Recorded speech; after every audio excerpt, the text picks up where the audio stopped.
Pintat.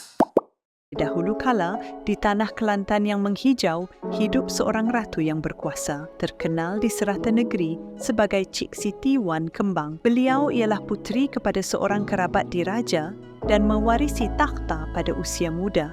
Namun, beliau bukan sekadar pemerintah, beliau juga seorang pahlawan. Cik Siti Wan Kembang terkenal kerana menunggang kuda ke medan pertempuran, berani, gagah dan sentiasa mengenakan perisai emas.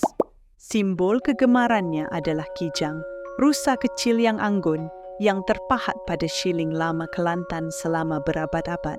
Ada yang berkata beliau menghilang ke dalam hutan, tidak pernah kelihatan lagi. Ada juga yang percaya beliau masih memerhati dan menjaga Kelantan, tersembunyi di sebalik legenda. Cik Siti Wan Kembang, pahlawan, ratu dan legenda, tetap mengilhamkan kisah-kisah sehingga ke hari ini.